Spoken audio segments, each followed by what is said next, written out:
The night was silent except for the faint hum of the city beyond the iron gates of the Whitmore estate. The mansion loomed like a fortress of wealth, every window glowing with golden light, every shadow stretching longer than it should. It was the kind of house that spoke not only of money but of power, the kind of power that could silence voices, ruin lives, and reshape destinies without a trace. And inside that house, somewhere between polished marble floors and glittering chandeliers, moved a woman no one ever truly saw. Her name was Althea. She wore the uniform of the invisible black maid, crisp white apron over a dark dress, hair tied back, shoes worn thin from endless hours of walking across stone floors. No one remembered her name when they handed her orders. No one looked her in the eye when they demanded their wine-polished silver or silk gowns pressed to perfection. To them, she was a shadow, an echo of service, a part of the architecture like the chandeliers above. But to Althea, every step in that house was a battle, a calculation, a quiet war she could never afford to lose. Because Althea knew something, she had not meant to find it, not meant to stumble into the hidden corridors of power and deceit, but life had a way of placing the powerless in places the powerful never expected. And as she polished a desk late one evening in the study of Victor Whitmore, the billionaire whose name made even politicians bow, she had seen something she should not have seen. Papers, spread across the oak desk, names and accounts that linked to bribes, to disappearances, to the kind of cruelty hidden behind boardrooms and charity galas. She had seen photographs, too. Pictures that would haunt her sleepless nights. The rich and ruthless were not only greedy, they were monsters dressed in silk. And now she knew their truth. But the mansion was no place for truths. It was a place of illusions, a place where the ruthless feasted and the powerless served. Althea moved carefully her heart, carrying the weight of secrets so heavy they pressed against her ribs as if trying to escape. Every whispered conversation in the halls, every half-shut door now felt like a trap. She knew if Whitmore or his circle even suspected she had glimpsed their darkness, she would vanish like so many others. Still she stayed, because Althea was not just a maid. She was a woman, forged by loss, by a life where justice was always stolen, where her father had been silenced for speaking against the same giants. She now served in secret. She had grown up learning that silence was survival, but this time, silence was betrayal. This time she could not walk away from what she knew. That night, she walked through the grand hall with her cleaning cart chandeliers, spilling diamonds of light across the marble floor. She glanced at the portraits on the walls, towering men and women who had built empires on other people's broken backs. They stared down at her, as though daring her to challenge their dynasty. She lowered her eyes, but her fists clenched tight on the cart handle. Tonight her resolve was stronger than fear. She entered the ballroom where the rich gathered weekly to toast themselves and their power. The air smelled of perfumed cigars and arrogance. Victor Whitmore stood at the center, tall, broad shoulders wrapped in an expensive suit, face carved with the cold precision of a man who had never once been told no. Around him gathered senators, CEOs, foreign investors, faces glowing under the chandelier. Light. They laughed with mouths full of secrets, toasted with glasses filled with stolen futures, and in the corner, Althea moved silently, serving drinks, cleaning spills, bowing her head, never letting them see the fire in her eyes. Her chance came suddenly.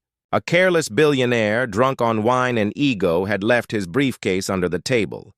Its latch clicked open just slightly, and Althea's eyes caught the glimmer of documents inside. She passed by with a tray, set it down, lifted the briefcase just enough to slide a folded paper into her apron, heart racing as she walked away. She did not know what exactly she had taken, but she knew it was a piece of the puzzle. A shard of their empire's lies. Back in the servant quarters that night, Althea unfolded the paper, hands trembling. It was a ledger, Names, amounts, offshore accounts. Blood money flowing like rivers. Names of politicians paid to stay silent. Contracts signed in shadows, and at the bottom a note. A reminder about a girl, a name circled. Twice with a chilling phrase next to it. Make sure she disappears. Althea's breath caught. She recognized the name. It was a young maid who had worked in the mansion 2 years ago, a girl bright, full of laughter, until one night she had simply vanished. The staff whispered. She had run away, but Althea had never believed it. Now the truth lay in her hands. The mansion suddenly felt colder, shadows deeper. Every creak of the floorboards outside her door made her heart pound. She folded the paper and hid it inside her shoe. If they searched her room, they would not think to look there. She sat on the edge of her narrow bed, staring at the dark ceiling, and made a vow. She would not let their crimes stay hidden. She would bring justice no matter. The cost but justice for the rich and ruthless was not written in courts or laws. It was written in secrets. It was written in the courage of those willing to risk everything. And Althea, though dressed in the uniform of a maid, carried a heart stronger than any empire built on lies. The next morning, the mansion glistened under sunlight, but inside it felt like a cage. Althea moved through the halls serving breakfast, polishing silver, watching as Whitmore laughed with men whose fortunes were measured in billions. She heard whispers of new projects, of towns that would be destroyed for profit, of voices already silenced. She carried coffee into the study where Whitmore signed documents worth more than her life. He did not even glance at her as she placed the cup on the desk. But she glanced at him, and for the first time, she did not see an untouchable giant. She saw a man vulnerable to truth, and that truth was now in her hands. She left the study, her heart steady, her steps quiet, but in the corners of the mansion cameras watched in silence. Guards patrolled with cold eyes. Someone else had noticed the shift in her movements. Someone had begun to wonder if the maid was seeing more than she should. The war had begun, and Althea was standing on the front lines, invisible to them, yet carrying the power to burn their empire to the ground. The following days inside the Whitmore mansion unfolded like an elaborate play where every actor knew their role. Yet Althea felt the weight of an unscripted truth pressing harder against her chest. She moved quietly through the rooms, polishing. Silver dusting chandeliers, serving drinks to the powerful men and women who laughed without conscience. Her face showed nothing but obedience. But inside her mind raced with every step, every word she overheard. The paper hidden in her shoe had become a burning secret. It seemed to whisper at night when she lay awake. It was more than proof of corruption. It was a trail of blood leading back to Victor Whitmore and his circle. Each time she closed her eyes, she saw the name of the vanished girl, and her laughter that once filled the servant halls. Now gone silenced forever. Althea could not let her memory die with whispers. But how could a maid fight men who controlled courts, media, police, even governments? She began with observation. She slowed, her work in certain rooms lingering long enough to catch fragments of conversation. She polished glasses at the edge of private meetings, memorizing every detail. She carried trays near open laptops, her sharp eyes catching numbers, codes, hidden emails. She was silent, invisible, but her mind recorded everything like a witness standing in the shadows, one evening as the mansion filled with the hum of a dinner party. Althea found herself in the hallway outside the study. The door was ajar. Victor Whitmore's deep voice carried out into the hall. "She knows too much already," he said. "The journalists won't stop digging, and if that file leaks, we're finished." Althea froze, heart hammering. Her fingers clutched the serving tray tighter. She dared not breathe. A second voice, smoother, colder, responded. "Don't worry. The file is safe in the vault beneath the east wing. No one can reach it. And as for loose ends, we deal with them the same way we always have." Althea's blood ran cold. She stepped, back carefully, forcing her steps to sound like nothing more than the quiet shuffle of a servant. Then she turned away, her face blank, but her soul burning. They had a vault. She had the key to their undoing, but reaching it meant stepping into the lion's den. That night in the dim servant quarters, Althea whispered her thoughts aloud for the first time, not to another person, but to the silence itself. If I stay silent, more will vanish. If I speak, I might vanish too. But if I can get that file, if I can show the world, maybe they won't be untouchable anymore. Her resolve hardened like steel. The next morning, she tested her courage. She made her way to the East Wing under the pretense of cleaning. She carried her cart of supplies, glancing at every corner. The East Wing was rarely entered by staff, its halls quieter, its doors locked. Althea dusted the grand windows, her eyes searching for signs of the vault mentioned in hushed tones. And then she saw it, a heavy door. At the end of the corridor, framed by stone far too thick for a simple storage room. A guard stood nearby, arms folded, eyes scanning the hall. Althea lowered her gaze, pushed her cart forward, heart steady. She would need a plan, patience, and timing. Could not force the door, not with eyes watching. But now she knew exactly where to strike. Days passed as she built her silent rebellion piece by piece. She befriended the other maids, listening closely to their stories. Their words revealed hidden roots in the mansion. Passages built for servants long ago that still connected corners of the estate. She learned the guard rotations, the exact hour they changed shifts, the moments when the East Wing was left unattended. She gathered tools without, raising suspicion: an old key from the supply room, a paperclip hidden in her apron, a scrap of cloth to silence noise. Each item, small, insignificant, but together they became her weapons. Yet even as she planned, shadows followed her. One of the senior butlers. Mr. Hargrove, a man with eyes sharp as glass, began to watch her closely.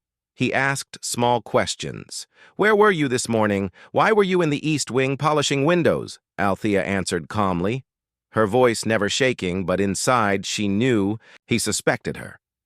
And in a house where suspicion meant death, she could not afford to slip one evening. As she cleared the dining table, Victor Whitmore caught her arm. His grip was firm, his eyes dark as coal.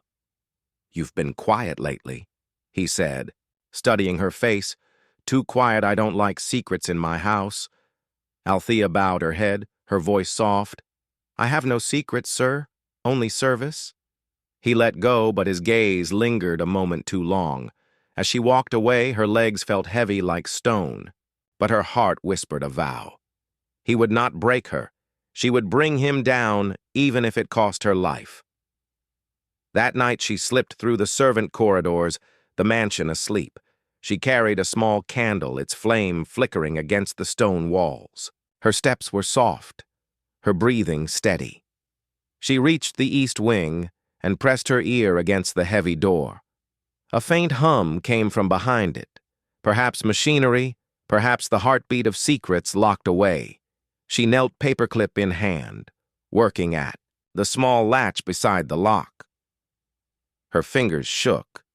Sweat trickled down her neck. She worked quickly, silently, until finally she heard a click. Her breath caught. She pulled the door open just an inch, and the smell of cold metal rushed out.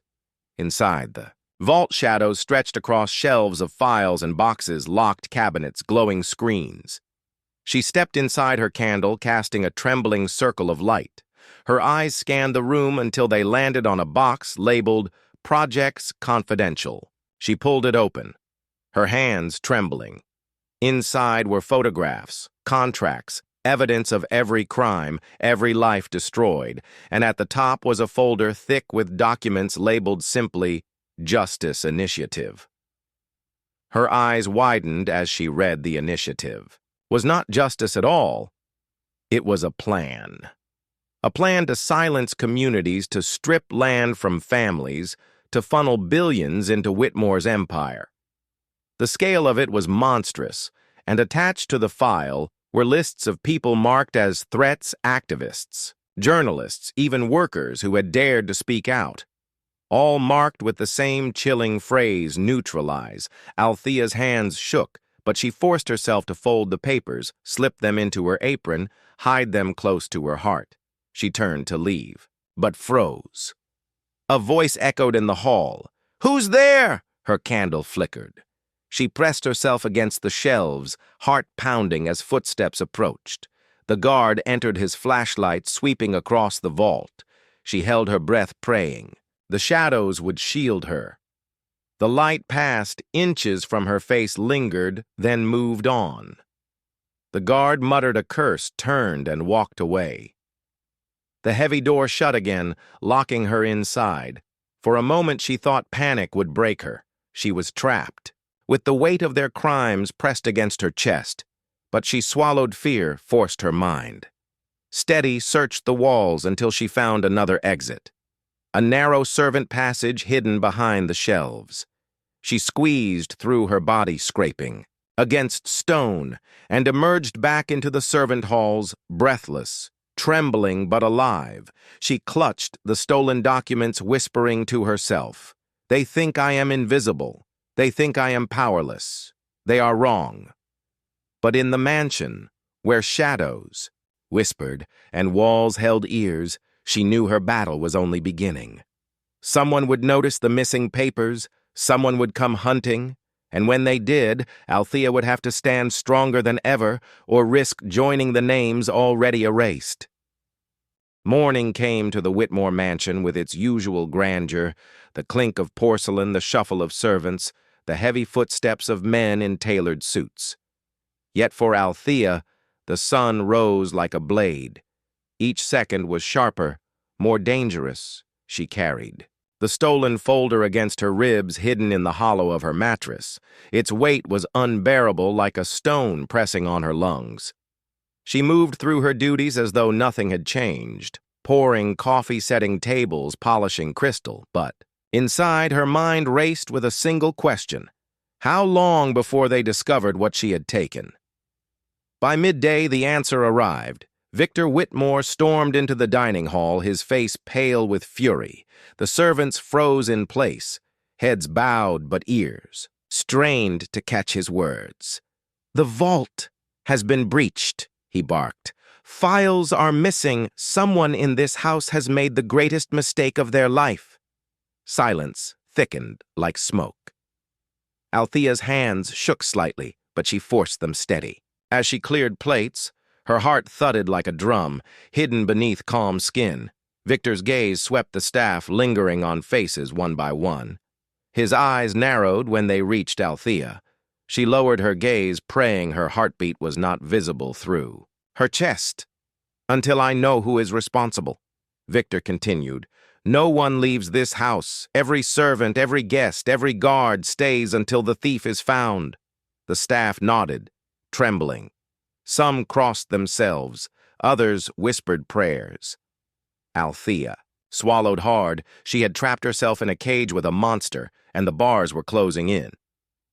That night, the mansion shifted into a fortress. Guards doubled patrols, doors locked tighter. Every shadow seemed alive. Althea sat in her small room, staring at the stolen papers spread across her bed. The words burned into her mind, names, addresses, bank accounts, contracts dripping with blood disguised as ink. She whispered the names softly, as though giving them life again. The vanished, the silenced, the broken. They were not just lines on a page. They were voices calling for justice. And now those voices lived in her trembling hands. But she could not carry them alone. She needed help. Yet who could she trust in a world bought by Victor Whitmore's? Gold. The answer came unexpectedly in the form of another maid. Clara, a quiet woman with tired eyes who had worked in the mansion longer than anyone. That night, Clara entered Althea's room, silently closing the door behind her. Her hands trembled, but her voice was steady, I know what you did, she said. Althea's blood froze. What do you mean? Clara's eyes flicked to the hidden papers. Don't bother hiding them. I saw you slip through the east wing. I saw you return pale as death. I know you found something. Althea's chest tightened. She wanted to deny it, but something in Clara's gaze stopped her. It was not suspicion. It was pain. Clara sat on the edge of the bed, her voice a whisper. They took my brother 3 years. Ago, he worked in the city. He spoke against Whitmore's projects. One night he vanished. I searched, begged, prayed, but nothing. No body, no answers, only silence. I knew it was Whitmore. I knew, but I had no proof. Now you have proof. Althea's throat ached. She reached for Clara's hand, and for the first time since this battle began, she did not feel alone. We can't fight him here, Althea whispered. We have to get these papers out. We have to reach someone who can speak louder than us. Clara nodded, but fear clouded her eyes. Then we must be careful. He has spies everywhere, even among us. Their alliance was sealed in that dark room, 2 maids bound not by servitude but by courage. The next days blurred into a dangerous game of deception. Guards questioned every servant, searched rooms, turned out drawers. But Althea and Clara worked with precision, hiding papers in plain sight, slipping evidence into laundry baskets beneath food trays, even inside hollow candlesticks. They moved like ghosts unseen, but always a step away from discovery. Mr. Hargrove, the butler, grew sharper in his interrogations. He lingered in corridors, his gaze too keen, his questions too precise. One evening he cornered Althea in the pantry, his breath smelling of wine. You've been different, he murmured. Eyes always moving. Hands too steady. You know something you shouldn't. Althea kept her head bowed. I only know how to serve, sir. But his eyes, narrowed suspicion, etched deep into his face. She knew it would not be long before he uncovered her secret. Meanwhile, outside the mansion, rumors stirred. Journalists whispered of missing documents. Anonymous tips hinted at cracks in Whitmore's empire. Victor fought harder, tightening his grip on every channel of power, but the whispers grew louder, like a storm gathering on the horizon. One night, Althea and Clara slipped into the servant passage carrying a bundle of copied papers. Their plan was simple: deliver them to a contact in the city. A sympathetic journalist, known only by initials scribbled on scraps of paper. But as they crept through the passage, the sound of boots echoed behind them. A guard's voice barked, "Stop!" Panic surged. Clara grabbed Althea's hand and they ran. Shadows swallowed them as they darted through tunnels, hearts pounding. They burst into the courtyard, gasping for air, only to find themselves cornered. Guards approached from every side, torches blazing steel, glinting in the dark. Althea's breath caught. For a moment, it felt like the end. But then a voice cut through the night, a low, urgent whisper from the hedges. "This way, hurry!" They turned. A figure cloaked in shadow motioned them forward. With no choice, they followed, slipping into a hidden path that wound through the garden away from the guards. The stranger moved quickly, leading them into an abandoned carriage house once used for storing tools. Safe in the darkness. He lowered his hood. It was Elias, one of the gardeners, young, quiet, with eyes that had always lingered too long on injustice. He had overheard them before. He said he knew what Victor did to the land, how he stole from the poor, left families starving. Elias had waited for a chance to fight, and now it had arrived. Althea felt the fire of destiny burn brighter. She was not alone anymore. Their rebellion was no longer silent. It had voices, hands, hearts, ready to defy the ruthless. But the night was not finished. As they returned cautiously to their rooms, a chilling discovery awaited them. The papers they had hidden under Althea's mattress were gone. Someone had already found them. A single note remained in their place, written in sharp, elegant handwriting. I know what you are doing. Stop before it costs you everything. Althea held the note, her body trembling. Clara's face drained of color. Elias clenched his fists. They had been discovered. Their enemy no longer hunted in shadows. He was watching every move. Yet Althea lifted her chin, her voice calm and fierce. Then let him watch, because I am not stopping. I will never stop until justice is louder than his power.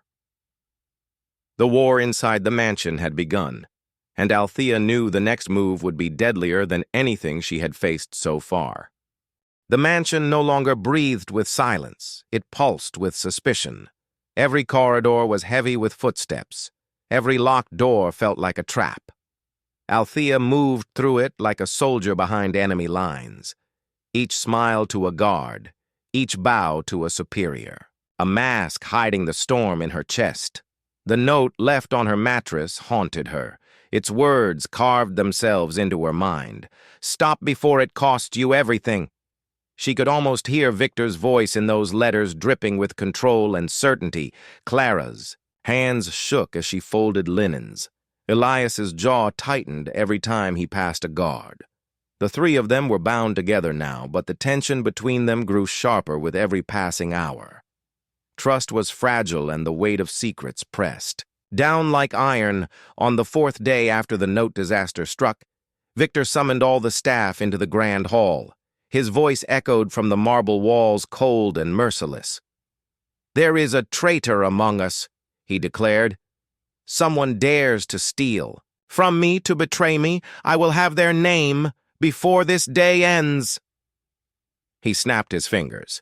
Guards entered, dragging a young footman. His face bloodied, his eyes swollen with fear. Victor pointed to him. He was caught sneaking near the East Wing vault. He confessed to being in league with outsiders. The staff gasped. The boy shook his head, weeping. No, sir, I swear I did nothing. They beat me into saying. Victor's hand cut the air. His voice thundered. Lies, there is only one punishment. For betrayal in my house.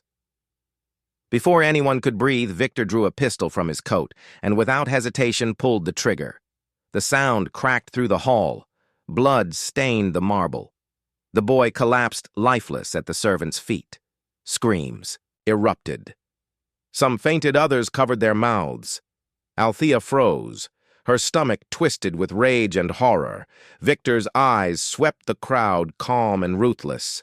Let this be a warning, he said. The next traitor will suffer more than a bullet. The staff scattered, but the image burned into their souls, a warning and a chain forged in fear. That night, Clara sobbed quietly in her room. Elias slammed his fist against the wall, his voice hoarse with fury. Althea sat silent, the weight of the dead boy heavy on her heart.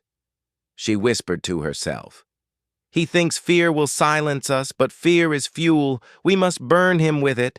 But the danger was closer than she realized. The missing documents had not simply vanished into shadows. They were in Hargrove's possession. The butler moved silently, but his eyes glittered with triumph as he carried the papers to Victor.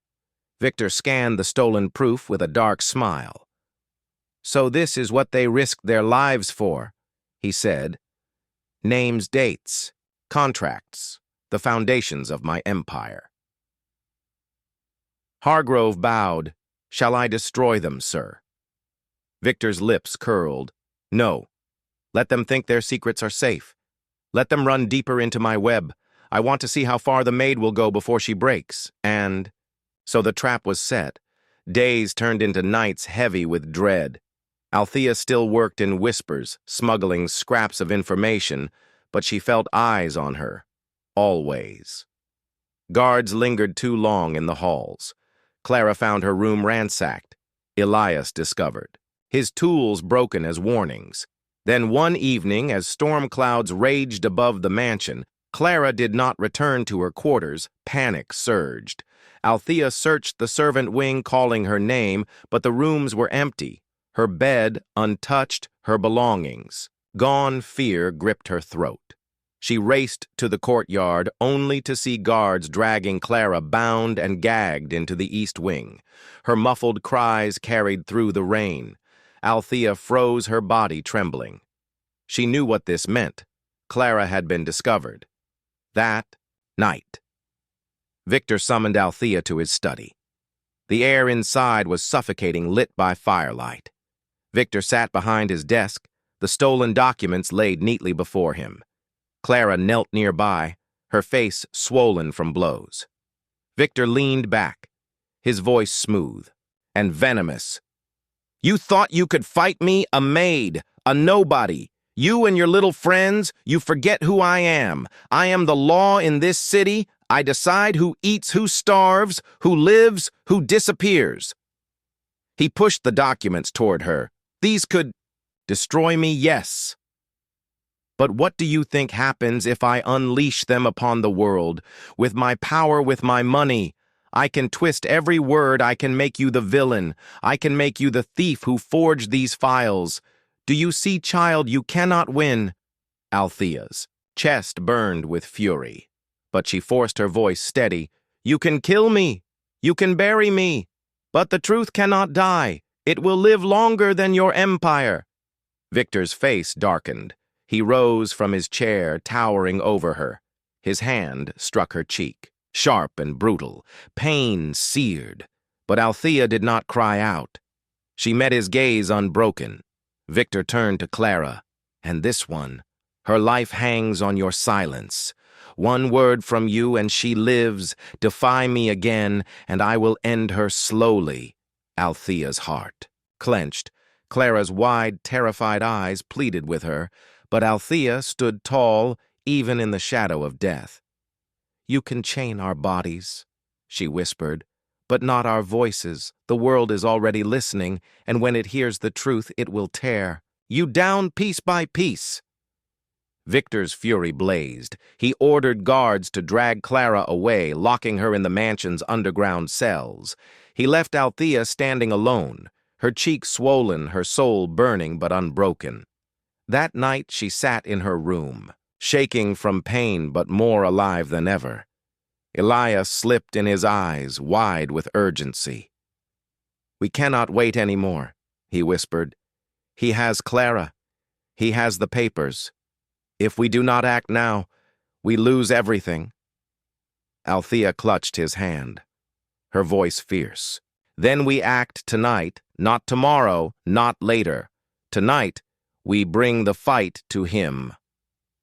The rebellion had reached its breaking point. The storm outside mirrored the storm within. The final battle was no longer a question. It was a promise. The storm raged outside as if the heavens themselves had risen to strike Victor down. The thunder shook the mansion, and lightning carved furious streaks across the night sky. Althea stood in the servant quarters, her cheek still burning from Victor's hand, but her spirit untamed. Her fists trembled, not from fear, but from the power building within her. It was no longer survival. It was justice. Elias paced the room, his steps sharp and restless. "We have one chance," he said. "I still have access to the back tunnels beneath the estate. They lead directly to the archive chamber where Victor keeps his master ledgers. If we get in and copy them, we will have enough proof to bury him in every court, every newspaper, every hall of power." Althea nodded, her eyes burning. "And Clara? We do not leave without her." The mansion groaned, as if it felt the weight of what was coming. Guards stormed the halls, their boots echoing like war drums. The staff whispered in corners, too afraid to speak. Aloud, everyone could feel the battle in the air. Althea and Elias slipped into the tunnels, dark and dripping with water. The walls pressed in close, the stench of damp stone clinging to their clothes. The only light came from Elias's lantern flickering against the darkness. But Althea felt no fear. Her mind was fixed on one image, Clara's bruised face whispering without words, "Hold on." They emerged in the archive chamber. Rows of steel cabinets loomed like towers. The air was stale with dust and secrecy. Elias moved quickly, pulling hidden drawers, producing ledgers, thick with names, transactions, bribes. Even in the dim light, Althea could see the proof of Victor's corruption written in ink darker than blood.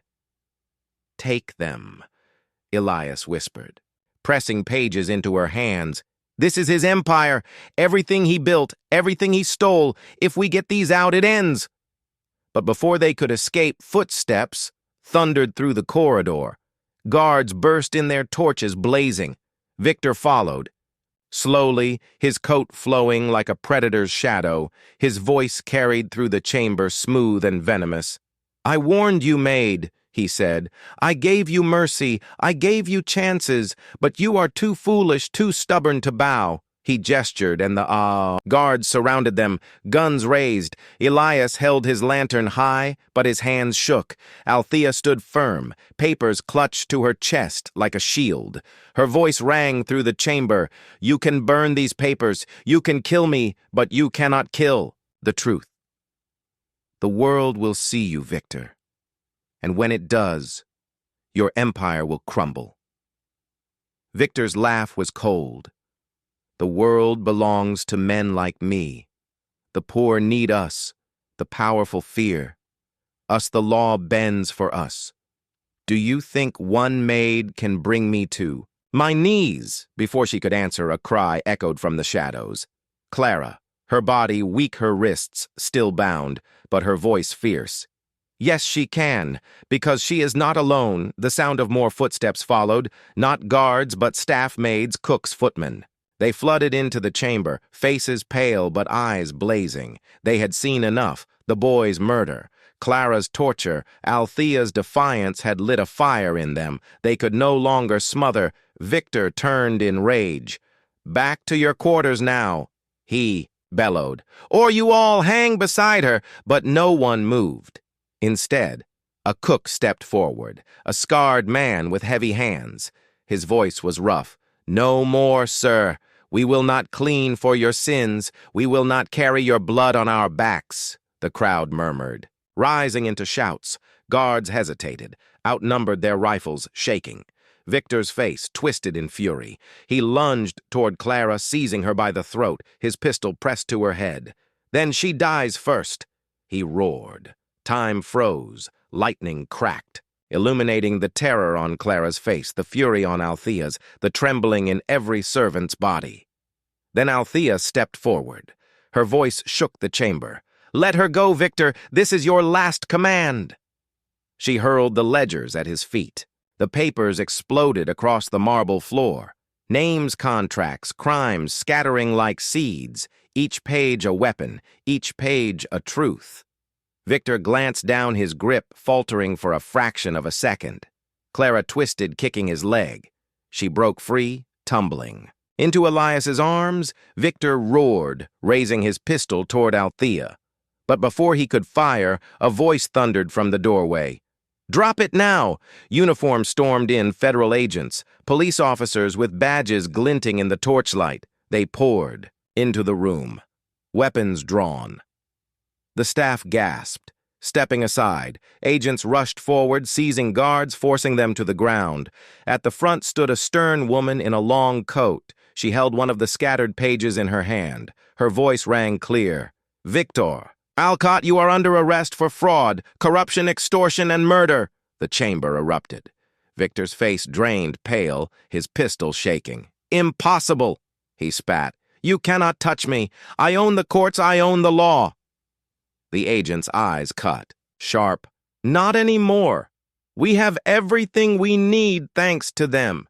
She gestured at Althea. Clara, Elias, and the staff Victor screamed, lunging forward, but he was tackled to the ground. His pistol clattered across the marble. The servants erupted in, cries some weeping, some shouting. Guards were disarmed, dragged away. The empire of fear collapsed under the weight of its own sins. Althea fell to her knees, tears streaming. Her hands shook, not from terror but release. Clara wrapped her arms around, her whispering through sobs.